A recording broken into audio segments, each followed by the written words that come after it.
nosocomial infection or hospital acquired infection. It's a very important question. 5 marks में आता ही आता है. देन आप इस तरीके से लिख सकते हैं. सबसे पहले इंट्रो देंगे. इंट्रो में words come from the Greek word nosocomial meaning hospital. Then second point है nosocomial infection refers to the hospital acquired infection. Means जो आप हॉस्पिटल से एक्वायर्ड कर रहे हैं. A client develops an infection that was not present or was incubating at the time of admission to the health care setting.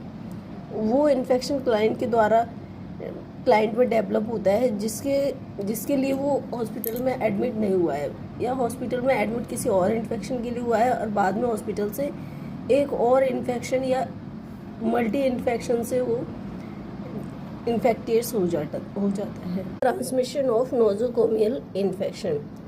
First, direct transmission. Micro organism transmitted by body surface to body surface contact. Indirect transmission, contact of susceptible host with a contaminated intermediate object such as contaminated dressing, needles, etc. Then droplet transmission, microorganism transmitted by during coughing, sneezing, talking, etc.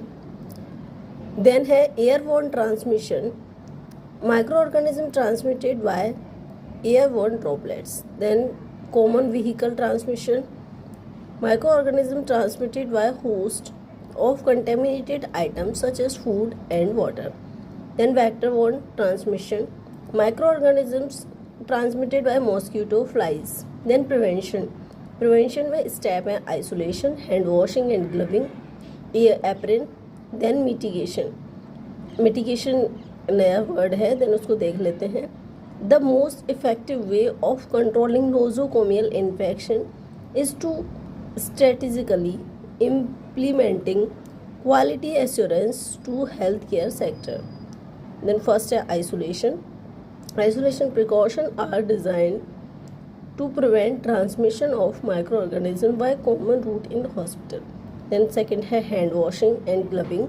Hand washing and gloves are important measures to reduce the risk of transmission of microorganisms from one person to another. Then third है apron. Wearing an apron during patient care reduce the risk of infection. Then other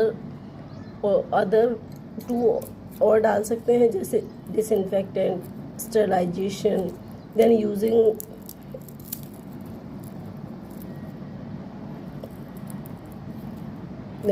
sanitizers, etc.